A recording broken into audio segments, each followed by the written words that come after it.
Assalamualaikum warahmatullahi wabarakatuh.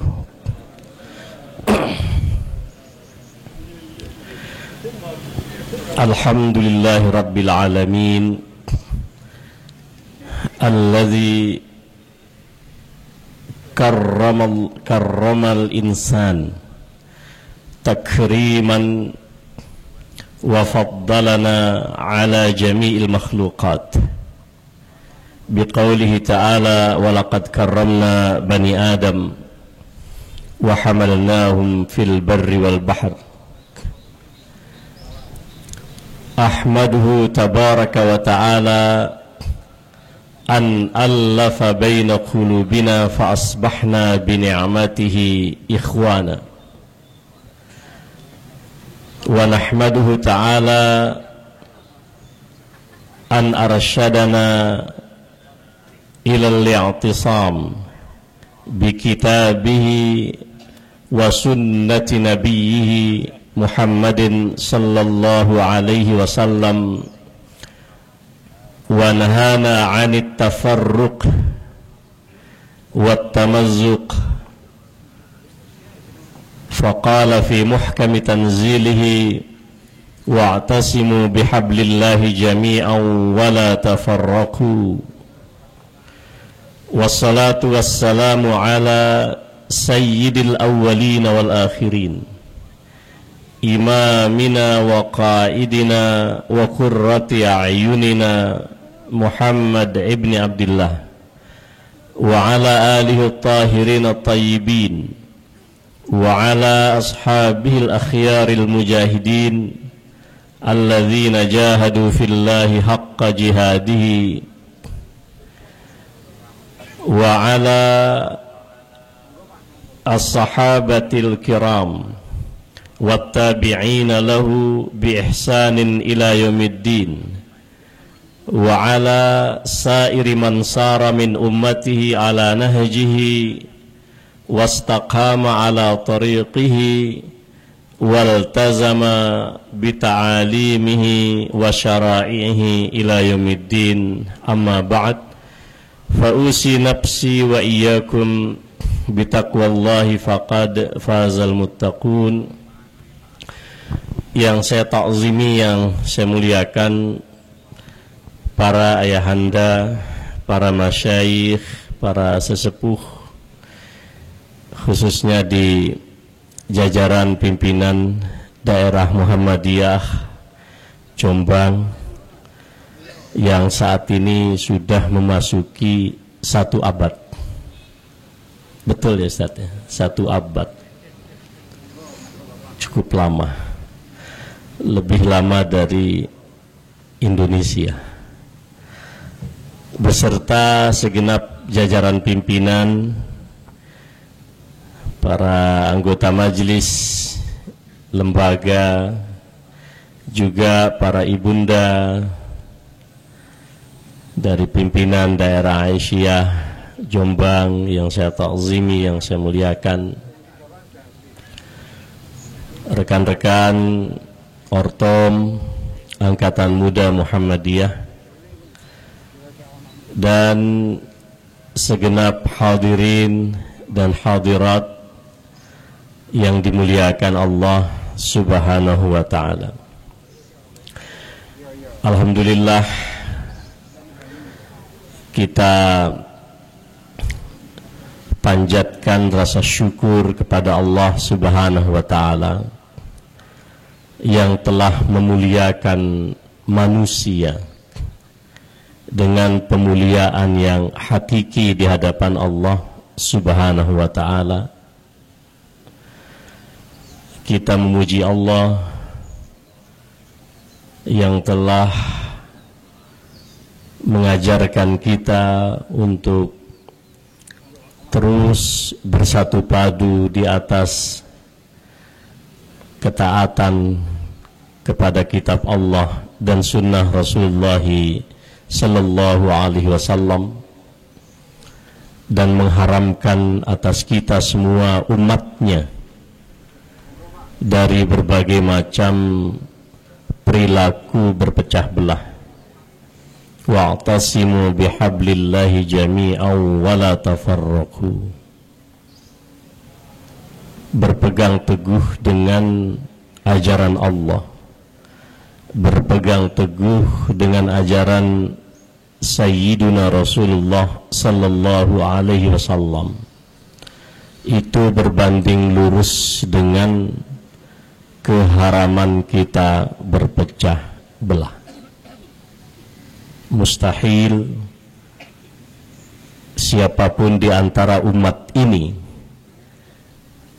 yang menggelurakan semangat al-i'tisam bihablillahi wa habli rasulihi, menggelurakan semangat untuk berpegang teguh dengan kitab Allah dan sunnah Rasulnya, sementara kemudian jatuh di dalam perpecah belahan, itu mustahil.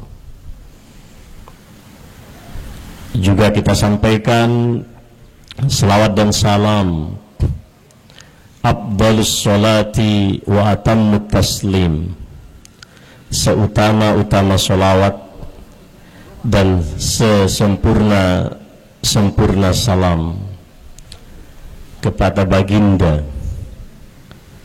Baginda dalam bahasa Arabnya Sayyiduna. Orang Muhammadiyah kadang-kadang tidak mau menyebut Sayyiduna, tapi kalau menyebut baginda tidak mengapa.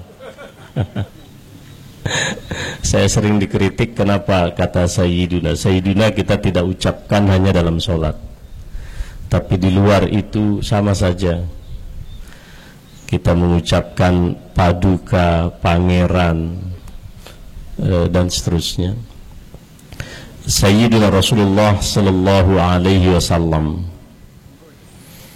kepada para sahabat beliau yang telah berjihad dengan sebenar-benarnya jihad, kepada para tabi'in, kepada kita semua umat Nabiullah Muhammad sallallahu alaihi wasallam, alladzina saru ala tariqihi, yang istiqamah berjalan di atas jalan Sayyidina Muhammad sallallahu alaihi wasallam, iltizam, istiqamah menjalankan seluruh ajaran dan syariat yang beliau sampaikan kepada kita. Hadirin dan hadirat yang saya muliakan, di dalam satu keterangan Rasulullah sallallahu alaihi wasallam, ya, beliau mengkisahkan satu perdebatan yang sangat keras di akhir, sampai beliau menyatakan, ma mujadalatu ahadikum ala akhihi fi ala haqqihi fid dunya bi ashadda min mujadalati ahadikum ala rabbih yawmal qiyamah fi akhihi atau fi ma ma'na. Tidak ada satu perdebatan yang sangat sengit, bahkan lebih sengit dan lebih dahsyat daripada perdebatan seseorang hamba di dunia yang mempertahankan haknya. Itu tidak ada apa-apanya dibanding seorang hamba pada hari kiamat mendebat Allah karena membela saudaranya. Apa yang dimaksud? Kata Rasulullah sallallahu alaihi wasallam, pada hari akhir nanti, ketika para ahli surga menuju ke jalan surga yang telah ditentukan oleh Allah, dan tentu sebagian tidak menuju ke surga. Di antara yang tidak ke surga itu saudara yang pernah dikenalnya di dunia, dan dia menyatakan, mohon maaf ya Allah, kami tidak rela. kanu yusalluna ma'ana wa yasumuna ma'ana wa yatasaddaqun. Mereka yang kami lihat ke arah sana dulu di dunia sering sholat bersama kami, berpuasa bersama kami, bersedekah bersama kami. Tanpa bertanya itu Allah pun tahu, dan Allah membenarkan sanggahan dari orang-orang ini, sampai kemudian para malaikat diperintahkan untuk melihat, mengecek ke neraka. Sebagian di antara mereka di dalam keterangan hadis itu, api neraka telah menyentuh telapak kakinya. Sebagian mereka, api neraka sampai di kedua mata kaki. Bahkan ada yang api neraka itu sudah menyentuh nisfa saqaihi, setengah dari kedua betisnya. Sama Allah, para malaikat diperintahkan untuk mengeluarkan orang-orang yang sudah terkena api neraka. Keluarkan. Mengapa? Karena ada syafaat yang diberikan oleh saudara-saudaranya yang beriman, yang memberikan kesaksian di hadapan Allah bahwa mereka dulu orang-orang yang selalu sama-sama sholat, sama-sama puasa, sama-sama bersedekah. Nah, jadi besok ibu bapak sekalian, saya tidak tahu, tapi di akhirat insya Allah kita bareng. Tapi siapa yang duluan, nah itu urusan Allah. Nah besok, kalau di akhirat, di antara panjenengan sudah ada yang duluan masuk ke arah surga, tapi kok masih ada jamaah puspa, pengajian umum Sabtu pagi, kok jalurnya beda. Segera gugat Allah Subhanahu wa ta'ala dan katakan kepada Allah, ya Allah, ini dulu jamaah puspa, ini dulu sahabat kami berjuang di cabang, di ranting Muhammadiyah, Aisyah. Ini dulu rekan kami yang sama-sama berjuang membesarkan sekolah di Jombang, membesarkan dakwah kita, memakmurkan apa nama masjid kita ayahanda ini? Oh, Masjid Kiai Haji Dahlan, Ahmad Dahlan. Jadi kalau kita bermuhammadiyah, mohon maaf saya sampaikan, salah satu tujuan kita melapangkan jalan kita menuju surga Allah Subhanahu wa ta'ala. Bukan semata-mata hadis Rasulullah sallallahu alaihi wasallam, man salaka tariqan yaltamisu fihi ilman sahhalallahu lahu bihi tariqan min turuqil jannah.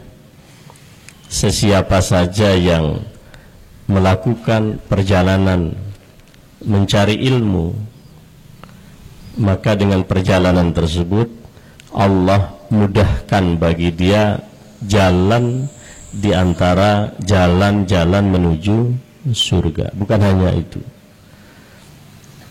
tetapi kita membangun suatu suasana ruhiyah batiniyah bahwa kita berjamaah di Muhammadiyah. Alaikum bil jamaah, itu hadisnya jelas. Seharusnya kalian senantiasa berjamaah. Wa'tasimu bihablillahi jami'an wa la tafarraqu. Itu juga perintahnya perintah jamaah di dalam menegakkan Al-Quran dan Sunnah, tetapi juga berjamaah di dalam melawan segala bentuk perpecah belahan. Jadi tidak boleh slogannya menegakkan Quran Sunnah tapi mentalitasnya berpecah belah, itu tidak mungkin. Karena itu jemaah sekalian yang saya muliakan, jamaah-jamaah kita yang seperti ini, kenalkanlah diri kita atau sapalah siapa yang ada di kiri kanan kita. Kita tidak tahu. Meskipun Rasulullah sallallahu alaihi wasallam menyatakan, "Man shalla alayya 'ashran hina yusbih wa 'ashran hina yumsi haqqat alaihi syafa'ati yaumal qiyamah."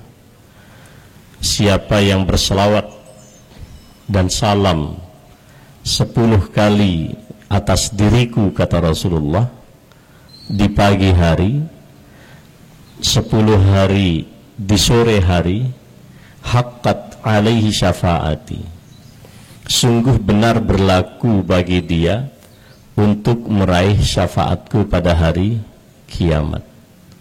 Artinya, kalau kita mengucapkan Allahumma salli ala Muhammadin itu 10 kali, maka Allah membalasnya di dalam hadis yang lain, man shalla alayya salatan sallallahu alaihi biha 'ashran.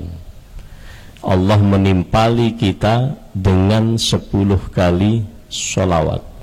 Artinya, kalau 10 kali kita berselawat di pagi hari, maka di pagi itu Allah berselawat kepada kita 100 kali.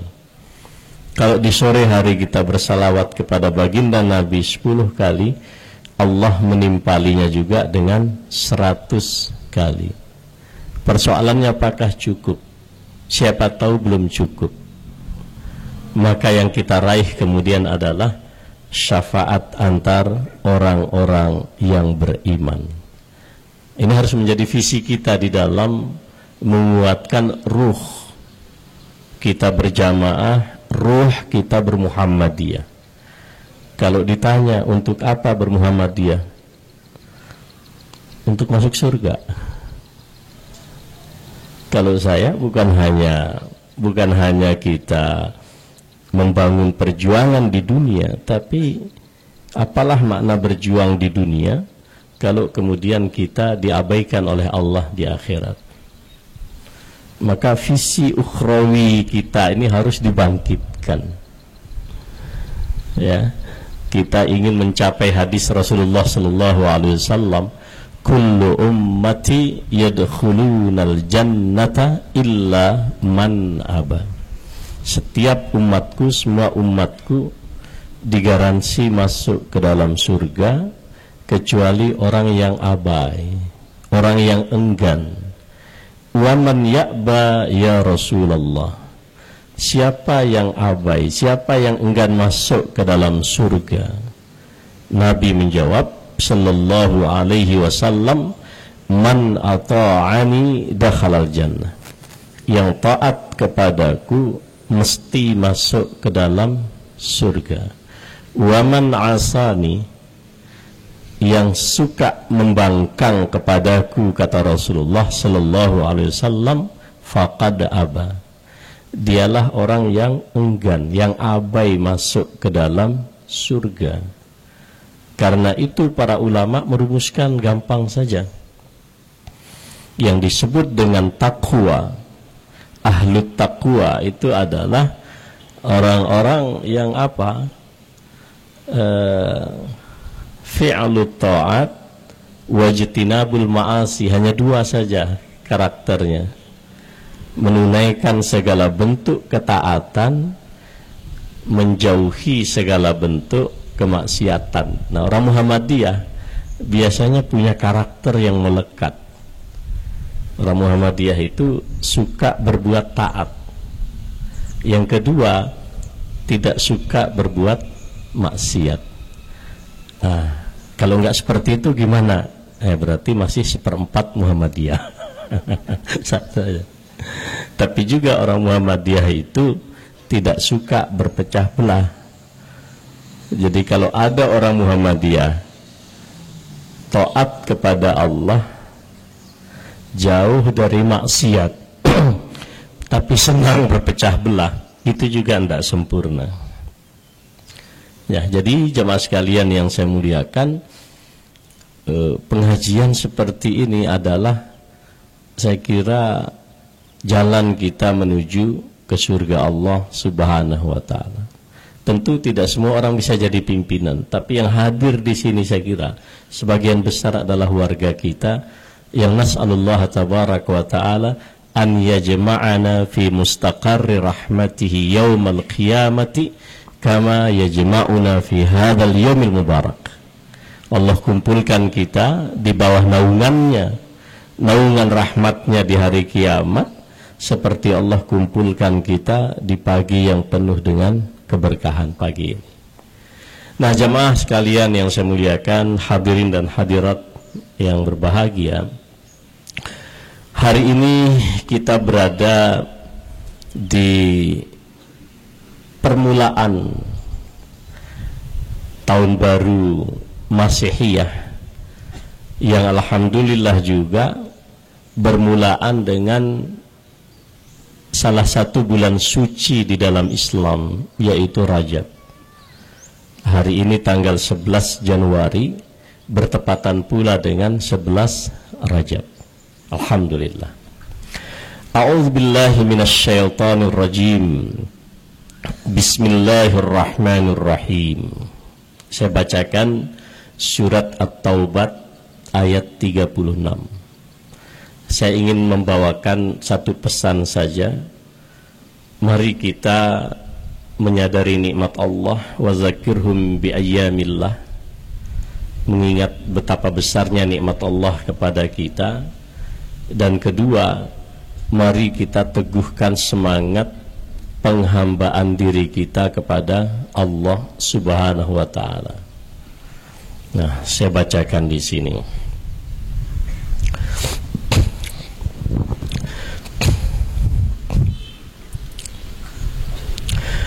Inna iddatash shuhuri 'indallahi 12 shahran fi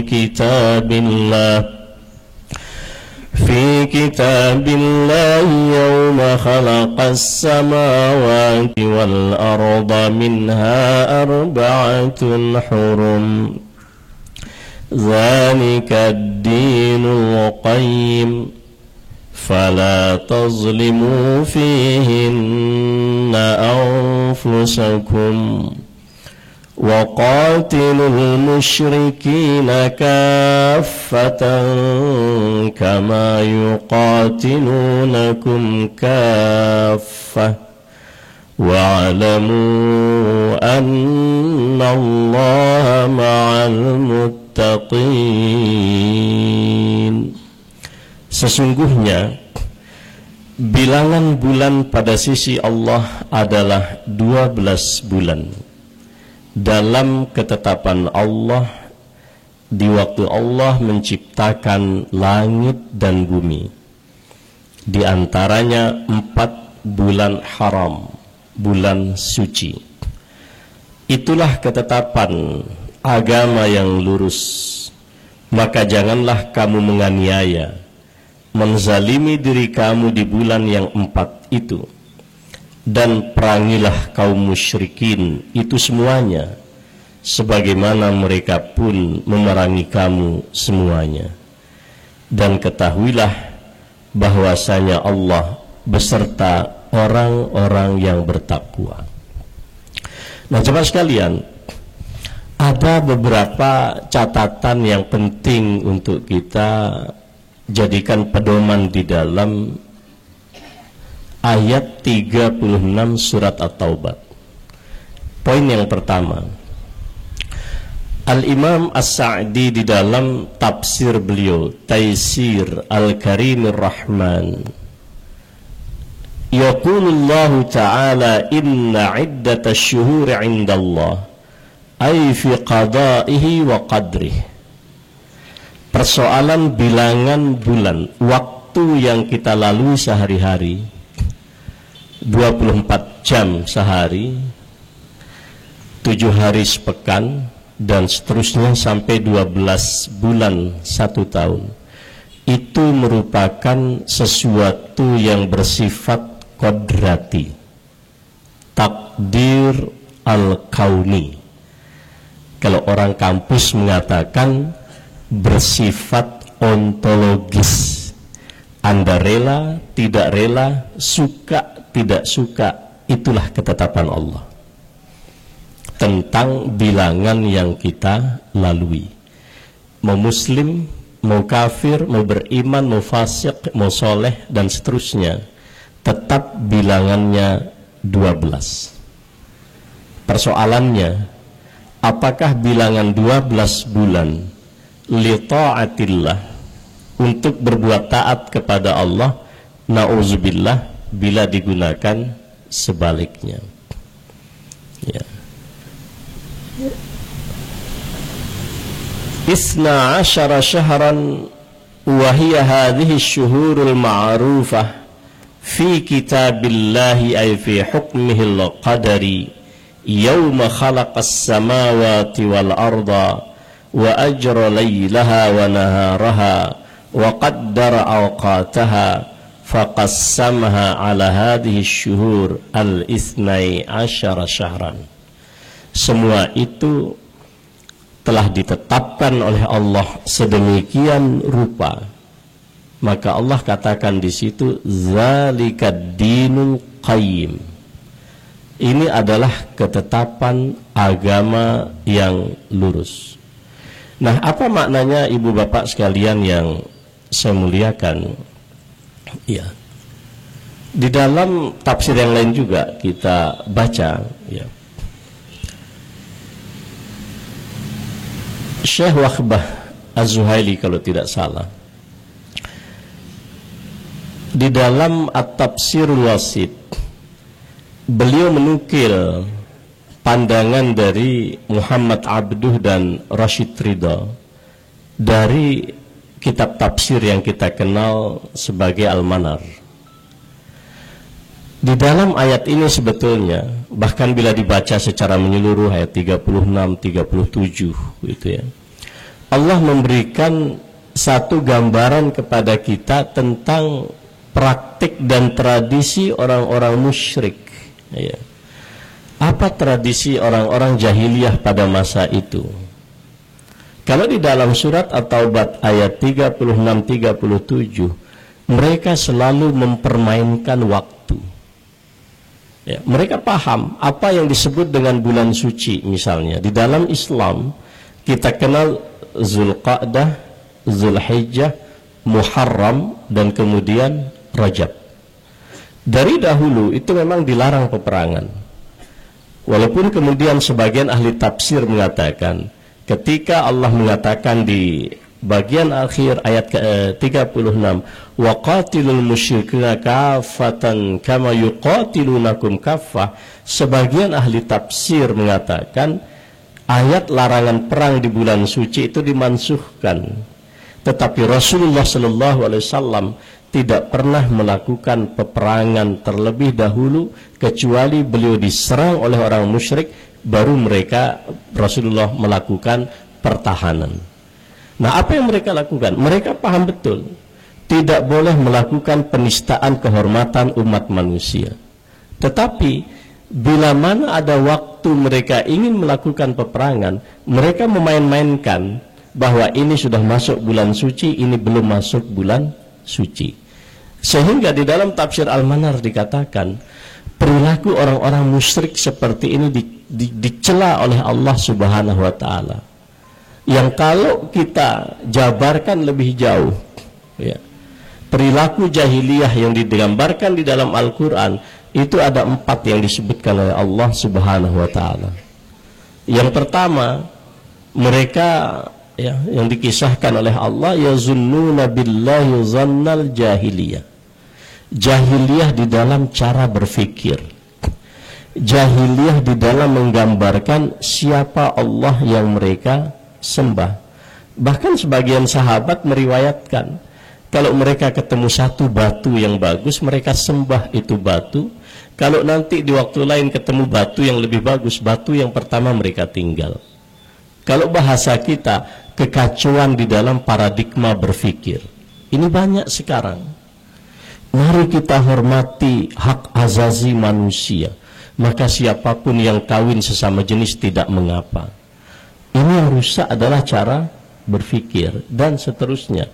Yang kedua, Afa hukmal jahiliyati yabghun. Jahiliyah di dalam satu peranata hukum, peradilan dan politik. Kalau Rasulullah sallallahu alaihi wasallam ketika beliau ada kasus orang-orang Makhzumiyah waktu itu melakukan pencurian, lalu kerabat Nabi yang paling dekat ingin melakukan pendekatan kepada Nabi agar orang tersebut tidak diberikan hukum, tidak diberikan sanksi pidana. Nabi dengan tegas mengatakan, "Lau anna Fatimah binta Muhammadin saraqat laqata'tu yadaha." Kalau Fatimah putri seorang Muhammad mencuri, saya potong tangannya. Tetapi tradisi orang musyrik tidak. Idza saraqa fihimus syarif tarakuh. Kalau pembesar yang mencuri, yang korupsi, mereka biarkan. Tetapi sebaliknya, jika yang melakukan itu orang-orang rendahan masyarakat biasa, aqamu alaihil had. Mereka segera itu laksanakan eksekusi. Ini permainan hukum, itu juga jahiliyah. Yang ketiga, Allah juga menyatakan, wala tabarrujna tabarrujal jahiliyatil ula. Tabarruj, ini tradisi kebudayaan yang menyimpang dari semangat Islam, semangat tauhid yang diajarkan oleh baginda Rasulullah sallallahu alaihi wasallam. Hati-hati ibu-ibu, kita hidup di era yang sudah tidak ada batas. Saya tidak menyampaikan pesan ini kepada ibu-ibu kita yang hadir di sini, tapi kita punya anak-anak yang hidupnya itu di dunia maya. Budaya yang mereka bangun adalah budaya yang mereka akses di dunia digital. Sementara data mengatakan ibu-ibu, lebih 60% anak-anak kita, pola hidup, cara berpikir, cara memandang, itu semua diakses dari dunia internet. Ada peradaban digital yang baru. Bahkan Microsoft merilis satu data yang mengatakan Indonesia 3 di antara negara yang paling buruk moralitas digital di dunia, Pak. Jadi kalau sudah kasar-kasaran, Pak, buzzer Indonesia itu tidak nomor 1, nomor 2, nomor 3 di dunia. Kejam, Pak, orang Indonesia kalau moralitas digital. Betul, kita membangun satu budaya digital yang dimana. Bahkan Pak Abdul Mukti, Pak Sekum kita yang sekarang jadi menteri, pernah mengatakan, saya catat persis itu, di atas 60% anak-anak kita sekarang itu budaya agamanya itu sudah agnotisme. Tidak percaya, tidak peduli mereka tentang kebenaran yang kita bahas di pengajian. Mereka sudah meragukan Tuhan, Pak. Mengapa? Kalau mereka berdoa, Allahumma rizqna rizqan wasi'an halalan tayyiban mubarakah, itu mungkin tercapainya itu lama. Sementara anak-anak kita hari ini, Pak, dengan masuk di dunia digital, masuk dia di dalam transaksi bisnis digital, itu hanya tidur saja di atas kasur, itu bisa menghasilkan uang. Sehingga mereka mulai mempertanyakan, apa iya Tuhan itu berkuasa atas kita? Ini agnotisme, budaya baru di dalam dunia digital kita. Ya. Jadi jangan sampai, karena kita hidup di dunia era digital, ini masalah budaya. Kalau jahiliyah terdahulu budayanya kayak begitu, sekarang juga berat, tidak kalah berat. Jangan sampai kita sebagai orang tua seperti yang dikritik oleh Umar bin Khattab radhiyallahu ta'alaan. Ada 2 ibu bapak mengeluhkan bahwa anaknya tidak pernah berbakti kepada dia. Lalu Umar bin Khattab bertanya kepada anak itu dihadirkan di hadapan khalifah, lalu dikatakan, yang dikatakan orang tuaku benar, tapi izinkan aku memberikan penjelasan wahai khalifah. Bagaimana mungkin aku bisa berbuat baik dan berbakti kepada ibu bapakku, sementara ibu bapakku tidak pernah mengajarkanku tentang makna kebaikan. Umar bin Khattab mengatakan, wahai ibu dan bapak, sampean berdua durhaka lebih dulu sebelum anak ini durhaka kepada kamu berdua. Pertanyaannya, pernahkah kita mengecek apa isi akun sosial media anak kita? Siapa yang diikuti anak kita? Siapa yang menjadi follower anak kita? Siapa yang mereka follow? Apa yang mereka statuskan? Apa yang mereka update? Ini juga masalah budaya digital. Kalau jahiliyah zaman itu mungkin masih primitif, Pak. Zaman-zaman masyarakat nenek moyang kita di Jawa dulu, mungkin masih kita bisa nalar dengan kasat mata. Tetapi tren budaya digital saat ini mengerikan. Meskipun di barat banyak sekarang buku-buku yang menulis tentang faith online, keimanan online. Ada juga sampai menulis cyber prophetic, kenabian internet. Jadi kenabian itu bukan lagi pada raditu billahi rabba wa bil islami dina Muhammadin nabiyya wa rasulah, tetapi wabil internet nabiyan wa rasulah. A'udzubillah. Tapi ini budaya. Baru yang keempat, hamiyatul jahiliyah. Konsep diri yang apa? Yang rasialis, seperti tradisi orang-orang Yahudi yang merasa dirinya lah yang paling benar. Mereka mengatakan, nahnu sya'bullahil mukhtar, kami adalah anak-anak Tuhan yang terpilih. Bahkan di dalam kitab yang mereka sucikan, ya, nanti saya ingat nama kitab mereka itu Talmud. Salah satu kitab yang mereka sakralkan itu mengatakan, khalaqallahu al-ibada bi khidmatil yahud ghairul yahud kulluhum kilabun wa khanazir.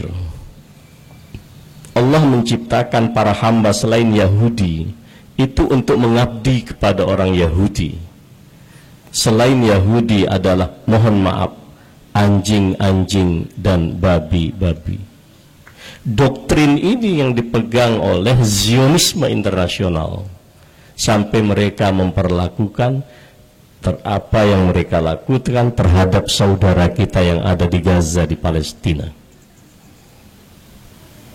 Jadi mereka melakukan pembunuhan bukan hanya persoalan politik, bukan, tapi ada satu ideologi rasialis yang hari-hari ini, mohon maaf Pak, mereka membuat Gaza seperti itu, hancur lebur. Sekian belas bulan mereka habisi.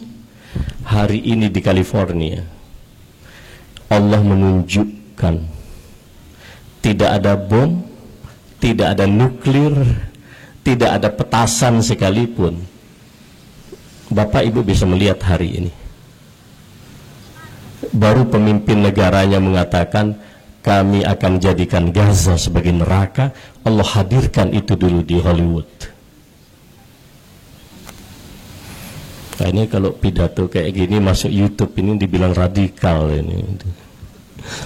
Ya, tapi mohon maaf, yang saya kritik saya bukan orang politik Pak, tapi ideologi benar sendiri, paling hebat sendiri, pokoknya paling istimewa, itu seharusnya tidak berlaku di dalam diri orang-orang beriman. Jamaahku paling baik, ormasku paling paripurna, parpolku paling sempurna. Ini karakteristik rasialis yang dikritik oleh Al-Quran. Tidak mau Al-Quran kayak begitu umat Islam itu. Hatta kepada orang berdosa Pak, sering saya katakan, Nabi Muhammad sallallahu alaihi wasallam bukan hanya nabinya orang soleh, Pak. Bukan hanya nabinya para aulia, bukan nabinya orang-orang yang baik paripurna, tidak, Pak. Nabi Muhammad sallallahu alaihi wasallam Nabiul Ausat wal Mujrimin. Beliau juga nabinya para pendosa dan para pelaku kriminal. Tapi pernahkah Nabi mendiskriminasi mereka? Tidak. Sebagian masyarakat Madinah datang menemui Rasulullah. Wahai Rasulullah, kami mabuk. Mabuknya enggak ketulungan. Kami para pembunuh, membunuhnya enggak main-main. Ya, Anda mendengar tentang dari Abu Sa'id Al-Khudri, tahu kan kisah orang yang sudah membunuh 99 jiwa. Di jamaah ini nggak ada yang membunuh sampai 99, satu pun tidak. Anda lihat itu, mabuk semabuk-mabuknya, kafah, berzina kafah.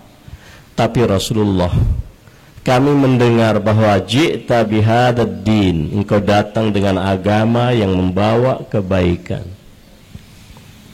Mereka ingin membersihkan diri. Itu kan sebabnya ayat Quran turun. Qul. Kalau ada kata qul dalam Al-Quran, Nabi sifatnya pasif, bukan untuk diriset, bukan untuk didiskusikan. You katakan, tidak usah berdiskusi. Apa?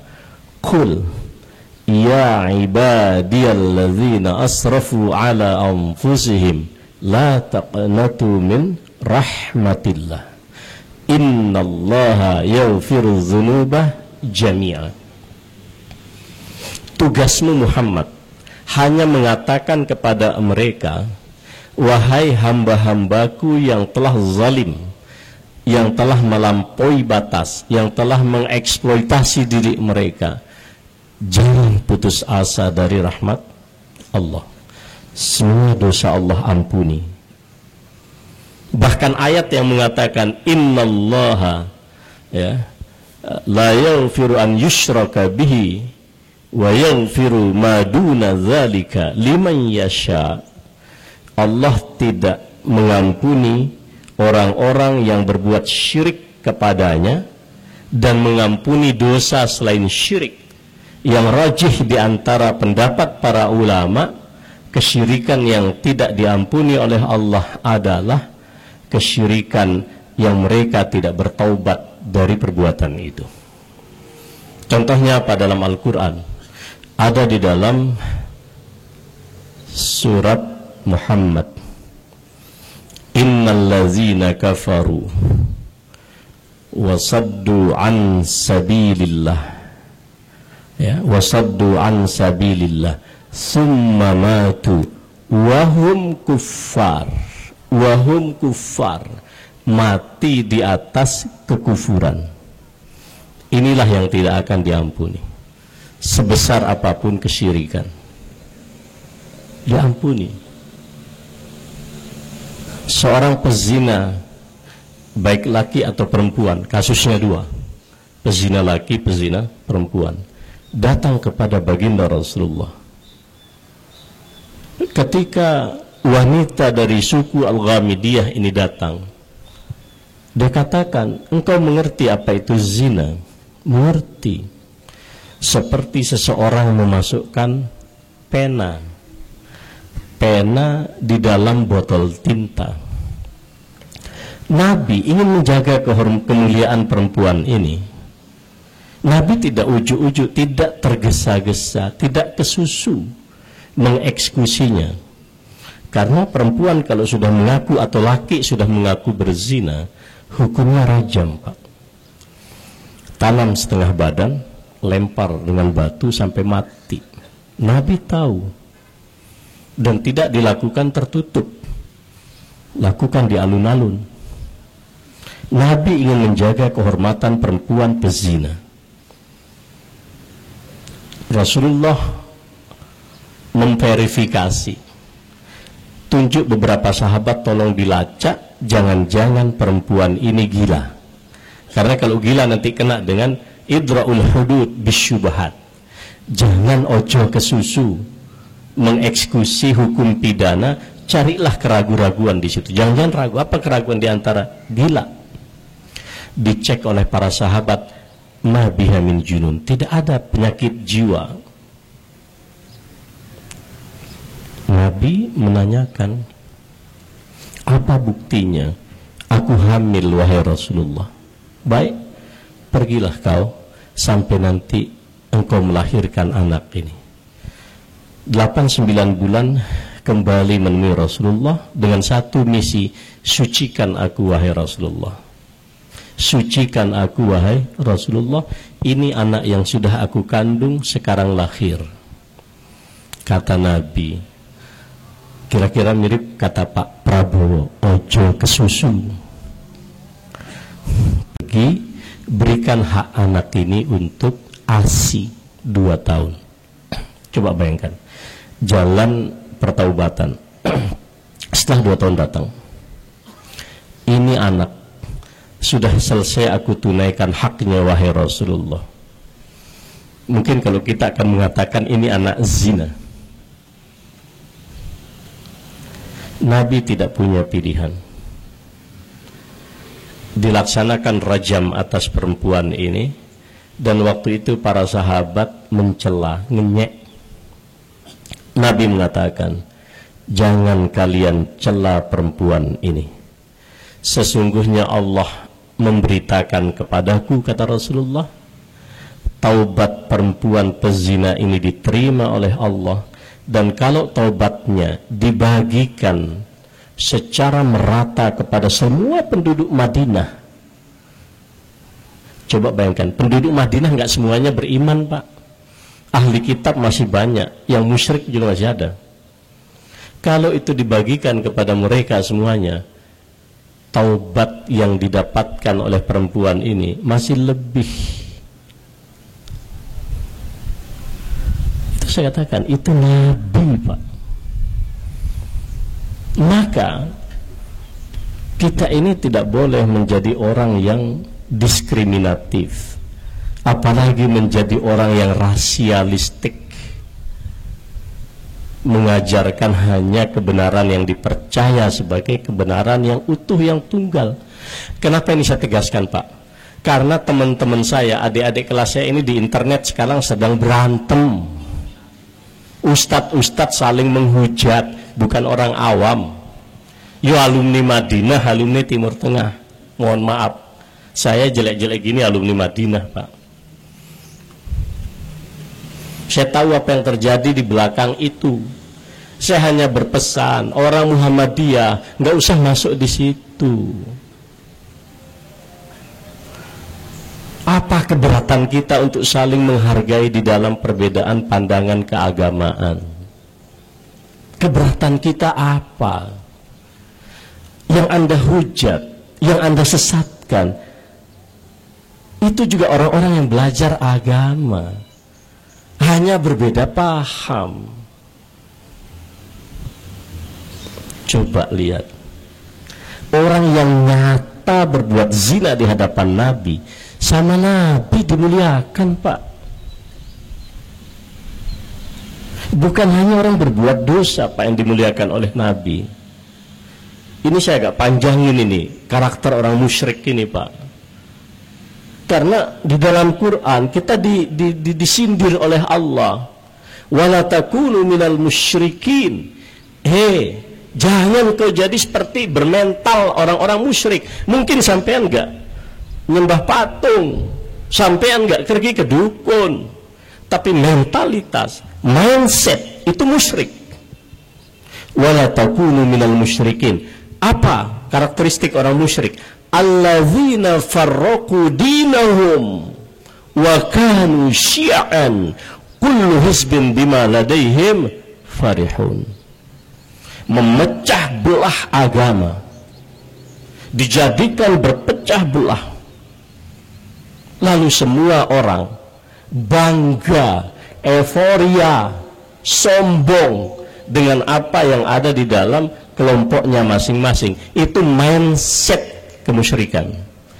Sehingga seorang ulama mengatakan, orang Islam hari ini, kita belum lama ini ada tradisi Natalan, masyarakat yang merayakan Natal.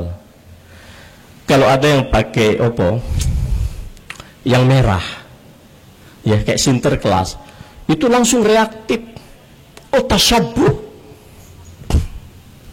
Iya dah. Itu yang disebut. Sekarang ini kita terjebak. Kita sensitif terhadap apa yang disebut dengan at-tasyabuh al-zahir. Tasyabuh yang artifisial, tasyabuh. Ya, saya tidak pakai kayak begitu, Pak. Tapi kita lebih sensitif.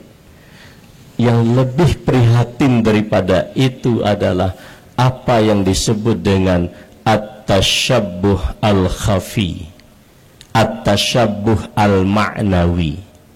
Tasyabuh yang tersembunyi, tasyabuh yang tidak tampak di dalam ucapan dan narasi, tapi konkret di dalam perilaku. Bagaimana tasyabuhnya orang beriman dengan orang musyrik? Senang berpecah belah. Dalilnya jelas. Wala takunu minal musyrikin. Jangan kalian berperilaku seperti orang-orang musyrik yang memecah belah agama mereka. Nabi Sallallahu Alaihi Wasallam, tadi contohnya perempuan berzina. Coba bandingkan sikap Nabi kepada Thumamah bin Uthal, seorang pemimpin Banu Hanifah, Pak. Banu Hanifah, Thumamah bin Uthal itu seorang pemimpin yang banyak membunuh para sahabat Nabi. Sampai suatu saat dia akan pergi ke Mekah. Tapi kalau ke Mekah itu di selatannya Madinah, maka dia mesti melalui Madinah. Kelihatannya dia di utara Madinah, Banu Hanifah. Begitu sampai di teritorial Madinah, ditangkap oleh penjaga perbatasan, intelijennya Nabi, tangkap, dibawalah ke Madinah. Nabi Muhammad SAW tahu ini yang ditawan, yang ditangkap ini pemimpin Banu Hanifah. Nabi perlakukan dia dengan baik. Hei para serdadu, para tentara, kalian ngerti nggak yang sampean tangkap ini siapa? Nggak ngerti. Yang penting ini orang asing, wahai Nabi. Hati-hati, ini Thumamah bin Uthal. Wah. Oleh Nabi, perlakukan dia dengan baik. Istri-istrinya ditugaskan oleh Nabi memberikan suguhan susu yang paling istimewa, roti yang terbaik. Nah, hari pertama disuguhi oleh Nabi. Kaifa asbahta? Gimana hari pagimu hari ini? Sebaik, wahai Nabi. Wahai Muhammad, jika engkau berbuat baik kepadaku, maka engkau telah berbuat baik kepada orang yang pandai bersyukur, berterima kasih. Tapi kalau engkau berbuat selain itu, membunuhku, saya hanya mengatakan di belakangku ini rakyatku banyak. Ngancem. Hari kedua dilalui dengan baik, diberikan suguhan susu terbaik, roti yang istimewa. Hari ketiga Nabi kembali bertanya, kaifa asbahta? Gimana pagi harimu sekarang? Baik. Monggo. Sekarang Anda mau nyapa. Nabi tahu ini pembunuh para sahabat, Pak.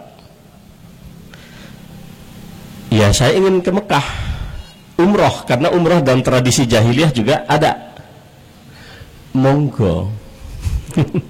Silahkan lanjutkan perjalananmu ke Mekah. Nabi tidak ada doktrin, Nabi tidak ada caci maki, Nabi tidak ada intimidasi, Nabi nggak ada pemaksaan. Kaget. Ini Nabi Muhammad yang selama ini persepsi dia adalah orang yang paling buruk, orang yang paling bengis, yang harus menjadi target pembunuhan dia. Monggo silahkan. Hei Muhammad, izinkan aku. Dia keluar, lalu dia mandi, balik kepada Nabi. Muhammad, izinkan aku berkata. Demi Tuhan, dia bilang, sebelum hari ini tidak ada manusia yang paling aku benci melebihi benciku kepadamu. Hari ini engkau menjadi manusia yang paling aku cintai. Sebelum hari ini tidak ada agama yang paling aku murka melebihi murkaku terhadap Islam. Hari ini Islam menjadi agama yang paling aku muliakan. Sebelum hari ini tidak ada negeri kekuasaan teritorial yang paling aku musuhi melebihi permusuhanku terhadap Madinah. Mulai hari ini Madinah menjadi negeri yang ada di dalam hatiku. Asyhadu an la ilaha illallah wa annaka Muhammad Rasulullah. Tanpa ada doktrin, tanpa ada paksaan. Siapa dai, siapa tokoh Islam hari ini di dunia yang lebih daripada akhlak Nabi Muhammad sallallahu alaihi wasallam? Saya Pak alumni Saudi, Pak. Saya tahulah gimana kita di Saudi diajarkan. Tapi apa iya kita begitu latah membid'ah-bid'ahkan, menyesat-nyesatkan, apalagi mentakfir? Maka Muhammadiyah dalam putusan muktamar yang lalu 48 di Surakarta di Solo, kita merumuskan risalah Islam berkemajuan yang salah satu karakternya adalah al-wasatiyah. Di antara makna al-wasatiyah adalah sama dengan akidah ahlus sunnah wal jamaah, adamu takfiri ahli kiblah. Tidak boleh mengkafirkan ahli kiblat. Tidak boleh, Pak. Selama orang itu bersyahadat, jangan dikafirkan. Selama orang itu Ka'bahnya ada di Mekah, bukan di Gunung Lawu, jangan dikafirkan. Walaupun ormasnya beda, walaupun mazhab fikihnya beda. Aku ngomong lagi prihatin, Pak, hari-hari ini, Pak. Semua yang saling menyesatkan di YouTube hari ini itu alumni Timur Tengah semuanya, Pak. Tidak alumni Madinah, alumni Mesir, Pak. Negerinya para nabi. Orang Jombang jangan ikut-ikutan.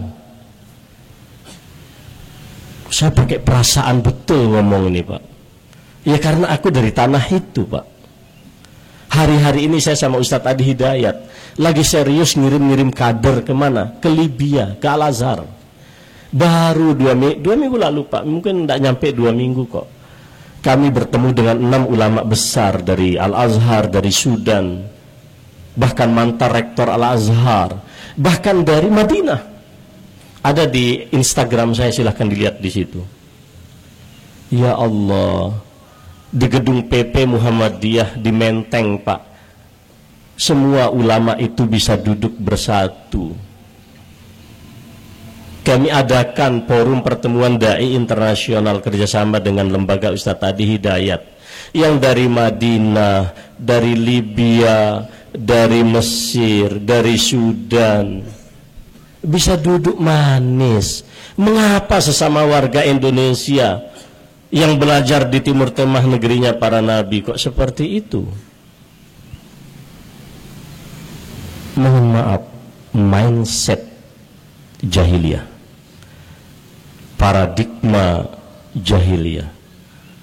Nggak tega kalau saya mengatakan karakter rasialisme Yahudi. Beda istihad boleh, Pak. Itu Sumamah bin Usal bersyahadat tanpa paksaan, tanpa doktrin. Wajar kalau Nabi, tidak ada manusia yang berhak menyandang sifat Allah kecuali Nabi Muhammad. Laqad ja'akum rasulun min anfusikum azizun 'alaihi ma 'anittum harisun alaikum bil mu'minin rauf rahim. Itu nama-nama Allah. Kalau kita di Jombang nggak boleh bilang nama kita ini rauf, nggak. Baiknya kita sebut Abdur Rauf. Nggak boleh kita sebut Rahim. Bagusnya kita sebut Abdur Rahim. Tapi Nabi bil mu'minina Raufur Rahim. Coba lihat karakter Nabi. Singkat cerita, setelah masuk Islam, pergi ke Mekah untuk umrah. Orang musyrik di Mekah kalau mau umrah itu Pak, talbiyah, labbaik Allahumma labbaik. Itu kita. Labbaik la syarika laka labbaik, itu kita. Tapi orang Muslim illa syarikan huwalaka. Itu dia. Ya Allah, kami penuhi panggilanmu, ya Allah, tidak ada sekutu bagimu kecuali sekutu yang memang keterhentukan untukmu, ya Allah. Itu orang musyrik. Nah, waktu orang musyrik itu tawaf, tiba-tiba Subamah bin Usal ikut tawaf, tapi talbiyahnya Muhammad alaihissalatu wassalam. Langsung pemuda-pemuda Mekah berkumpul membawa tombak, mau membunuh. Ini pengikutnya Muhammad. Begitu anak muda mau membunuh orang ini, keluar tokoh Mekah. Sampean tahu nggak ini? Ini Sumamah bin Usal, dia pemimpin Banu Hanifah. Negeri di mana sumber makan minum kalian, logistik kalian itu dari sana. Kalau kalian tidak ingin kelaparan, jangan siksa orang ini. Nah, baru dia ngomong, Sumamah bin Usal, kalau bahan makanan masih tetap mau dikirim ke Mekah, kalian ikuti saya. Apa? Asyhadu an la ilaha illallah wa asyhadu anna Muhammad Rasulullah. Mana hari ini yang seperti itu? Iya kan? Orang Muhammadiyah jangan masuk di dalam suasana kayak begitu. Ini mohon maaf Pak, karena sekarang agama itu 60%-nya referensinya bukan kitab para ulama. Referensinya mana? YouTube. YouTube lagi keren, kafir-kafiran, ikut kafir-kafiran. Lagi tren bidah-bidahan, ikut tren bidah-bidahan. Hanya perbedaan pandangan. Saya kalau ke Jombang, tadi saya minta izin sama Pak Yai Zuhdi, Pak Ustadz Zuhdi. Sebenarnya tadi malam itu saya masih demam Ustadz. Jam 1 dini hari saya itu di blower sama beliau. Pagi itu perut nggak nyaman, makanya tadi saya izin, saya kayaknya nggak kesulitan ke masjid karena halangan di belakang. Itu Pak Zuhdi semalam itu. Jadi saya ingin mengatakan kepada kita jemaah sekalian di Jombang, saya itu dulu sebelum ini dulu lupa saya, tapi Pak Zudi ingat itu. Aku ngaji di PDM, subuh itu saya udah nyampe. Waktu itu nggak pakai spur, bawa mobil majelis. Nah, sama teman-teman Muhammadiyah di situ, aku disuruh jadi imam. Lah perkara toh Pak, perkaranya apa? Saya ini di Jombang. Ada orang Muhammadiyah kenal saya, tapi kelihatan masjid bukan masjid Muhammadiyah subuh itu. Kalau saya kunut, PDM mesti protes. Loh kok ketua tablik kunut? Tapi kalau saya tidak kunut, makmumku yang NU ya protes. Ini bukan masjid Muhammadiyah, kok sampai enggak kunut? Maka saya milih jadi makmum. Dan dilalah waktu itu imam kami kunut. Saya jadi makmum di belakang, saya nggak ngangkat tangan, saya nggak ikut kunut. Kenapa? Karena malaikat maklum aku ketua majelis tablik. Sesederhana itu beragama, sesederhana itu Pak. Ada yang mengatakan membaca Al-Fatihah, qiraatul Quran, apapun, Yasin, pahalanya sampai, Anda tidak sampai. Itu perbedaan sudah selesai zaman Imam Ahmad bin Hambal. Bahwa kita tidak mengamalkan, ini selesai sampai di situ. Tapi kalau perbedaan ini berujung pada caci maki, merendahkan martabat, mohon maaf, nahnu musyrikuna ma'nawiyan. Secara maknawi kita musyrik. agak keras Pak ya, mohon maaf. Karena saya berduka betul ini ngelihat dunia YouTube ini hari ini, dunia Facebook, dunia Instagram, saut-sautan itu Pak. Allah ya Karim. Wajar kalau Imam Ghazali mengatakan, kalau orang itu kena penyakit sombong, dan itu penyakit iblis yang pertama, iya kan?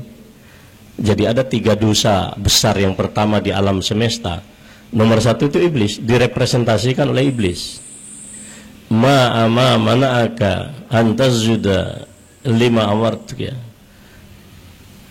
Kalau nggak salah jawaban iblis ya, kalau ketika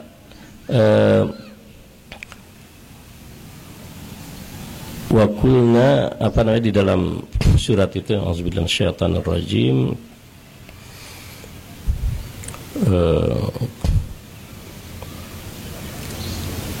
wa il qulna lil malaikati isjudu li adam fasajadu illa iblisa aba wastakbara wa kana minal kafirin. Jadi orang kalau apatis ya, enggak peduli, itu biasanya sombong. Kalau sombong nggak bisa di-manage, 1 langkah ke depan, kafir. Jadi sombong dan kafir itu kakak adik. Apapun yang dimulai dengan kesombongan mesti ujungnya kufur. Mesti ujungnya kufur. Sombong harta, kufur nikmat. Ya kan? Sombong macam-macam lah. Itu rumusnya kayak begitu. Ya kan? Pintu kedua hirs, baru pintu ketiga itu hasad. Ini harus kita pahami Pak. Kalau orang itu bisa sombong, maka sebab kesombongan yang pertama apa Pak? Ilmu. Bukan harta, bukan jabatan, tapi ilmu. Iya kan? Jadi mengerikan sekali. Saya tuh punya kitab kecil judulnya Al-Kibru wal Hasadu fi Daw'il Quran was Sunnatin wal Ahadis as-Sahihah. Kesombongan dan hasad di bawah cerminan mikroskop ayat-ayat Quran dan hadis-hadis yang sahihah. Itu disebut pada bagian pertama, min asbabil kibri, sebab orang itu takabur. Poin nomor 1, ilmu. Maka orang yang saling mengkafirkan, yang sekarang jenengan lihat di internet, di YouTube, itu orang-orang yang senang pengajian, bukan orang yang berada di terminal, bukan orang yang berada di diskotik. Mohon maaf dengan segala hormat saya. Termasuk mohon maaf, ada grup Facebook yang bukan punya Muhammadiyah, tapi isinya pemecah belahan. Nama grup itu adalah grup Facebook ini, Kajian Tarjih Muhammadiyah. Itu 70-an ribu pengikutnya, isinya memecah belah umat dan merendahkan Muhammadiyah. Yang ikut menjadi follower di situ sergargor. Sampai saya sudah sampaikan ke PP, ini grup pemecah belah umat. Tidak ada orang benar Pak. NU direndahkan, Muhammadiyah dinistakan, lalu yang benar dia sendiri. Kok enak sekali. Jadi ya Allah, belum masuk kita ke ibadah ini Pak ya. Jadi saudara sekalian yang saya muliakan, kembali ke tafsir Al-Manar. Jadi kalau membaca inna iddatash syuhuri indallah, mohon maaf Pak, tahun bagi kita itu jangan didikotomi. Baik itu kalender matahari yang menghasilkan penanggalan Masihiyah, atau kalender bulan yang melahirkan kalender hijriyah, itu jangan didikotomi. Mengapa? Keduanya adalah tanda kekuasaan Allah. Kalau matahari menjadi acuan, lahirlah Januari, Februari sampai Desember. Kalau peristiwa hijrahnya Nabi, lahirlah Muharram dan seterusnya sampai nanti Zulhijjah. Tapi keduanya adalah dikatakan oleh Nabi, inna syamsa wal qamara ayatani min ayatillah. Keduanya, matahari dan bulan, yang semuanya melahirkan sistem kalender sendiri, dua di antara kekuasaan Allah.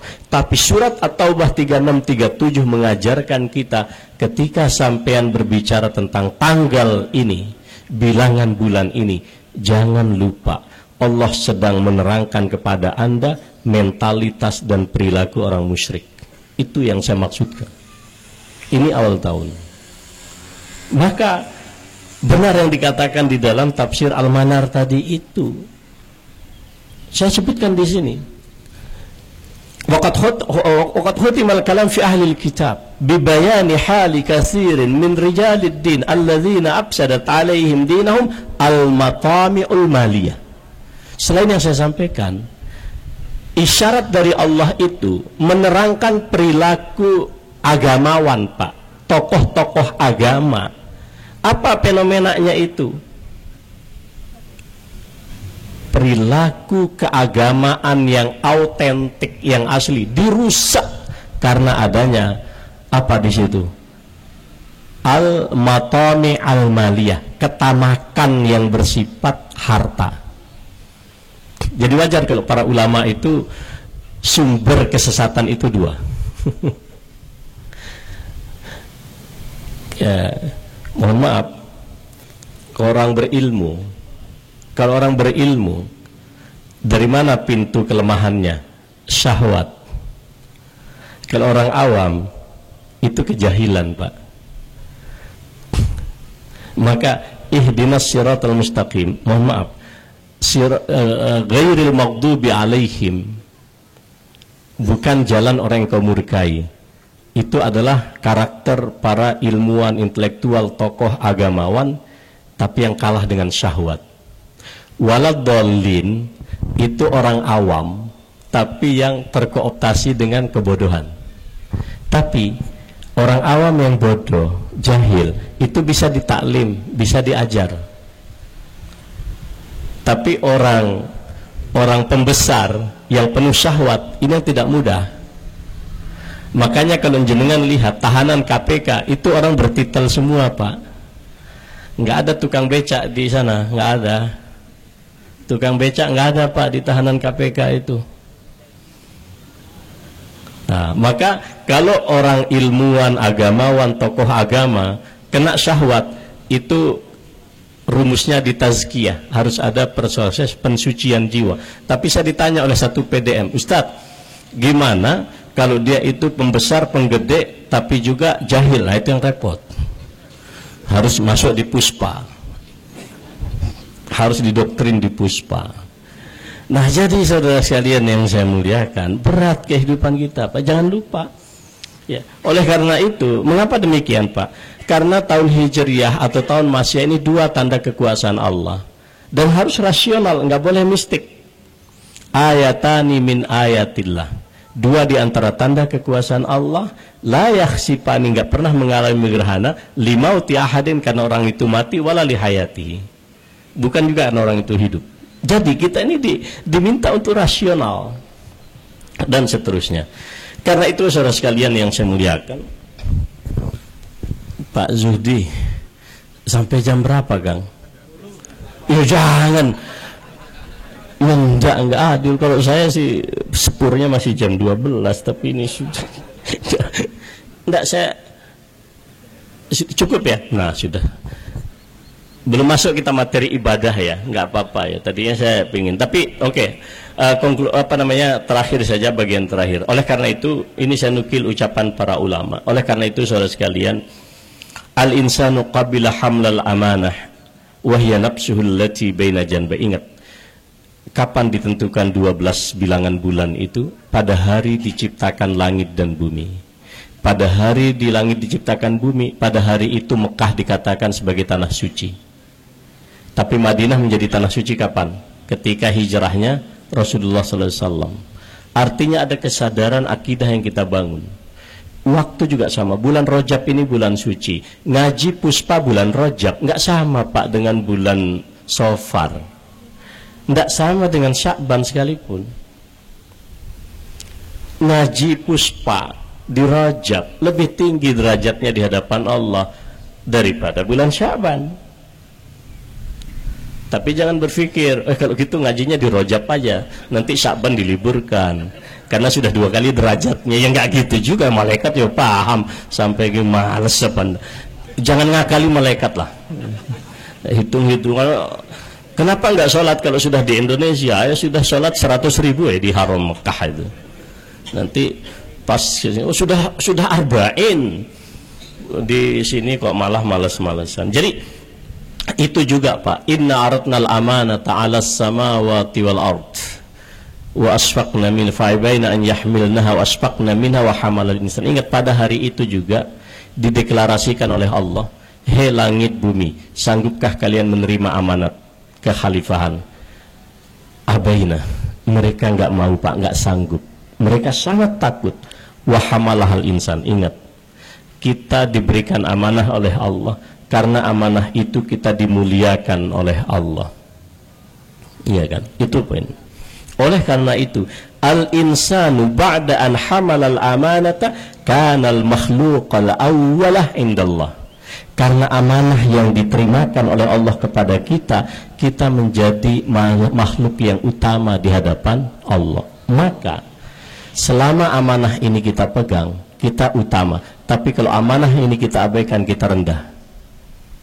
Kalau para ulama menjaga amanah, menjaga akhlak, tidak perlu dalam perbedaan saling mengkafirkan, saling menyesatkan, maka para ulama itu akan menjadi orang yang utama di hadapan Allah. Tapi kalau tidak, na'udzubillah.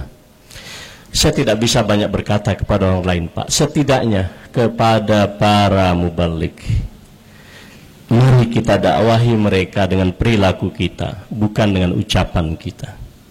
Mengapa? Li'anna ghairal muslimin yaqra'unal islam min a'malil muslimina la min kutubil ulama. Karena orang-orang yang melihat kita Pak memahami Islam bukan baca kitab, cuma melihat saja ini orang Islamnya kayak apa. Lah kalau para ulama muda, ya kebetulan anak muda Pak, jauh di bawah usia saya, ini saling caci maki, menyesatkan, membid'ahkan, mengkafirkan di internet. Saya nggak membayangkan respon orang di luar itu. Sekali lagi mindset ini jangan ada. Setidaknya saya katakan kepada para mubalik di Muhammadiyah, jauhi sikap rasialistik. Oke, kita berormas Pak, tapi kita tidak pernah mengatakan inilah ormas yang paling paripurna. Kita tidak mengatakan itu. Kalau ingin mengatakan paripurna, hanyalah pada Islam. Karena ada wahyu. Ya, waraditu lakumul islama dina. Al-yawma akmaltu lakum dinakum wa atmamtu alaikum ni'mati wa raditu lakumul islama dina. Allah enggak pernah mengatakan al-yawma akmaltu lakum muhammadiyatakum, karena Muhammadiyah belum ada zaman itu. Ya, kita harus tawadu. Oke lah, kita punya banyak capaian, banyak rahmat Allah, kita syukuri, bukan untuk disombong-sombongkan. Ngapain punya kampus kalau besok nggak masuk surga? Ngapain punya masjid kayak gini kalau besok terhambat masuk surga? Kita harus mikir kayak begitu. Baik. Oleh karena itu, al-ibadatu illatu wujudil insan. Pertaruhan kita Pak, karena itu semua kita harus menghambakan diri secara totalitas kepada Allah, dan hanya karena itu Allah mengadakan kita di muka bumi. Illatul wujud. Jadi alasan eksistensi manusia karena untuk menghamba. Jadi kalau ada orang tidak mau menghamba, berarti dia nggak tercapai tujuannya Allah. Kayak kita wudhu, wudhu itu kan biasa saja Pak. Yang dawamul wudhu itu statusnya sunnah Pak. Siapa di antara orang dawamul wudhu? Jenderal Sudirman dawamul wudhu. Tapi kalau sampai mau sholat duha, walaupun duhanya itu sunnah, wudhunya bersifat wajib. Mengapa wajib? Syarat. Nah, menghambakan diri itu illah bagi wujudul insan. Jadi kalau orang tidak beribadah, tidak menghambakan diri, berarti wujuduhu ka'adamihi, adanya sama dengan tiadanya.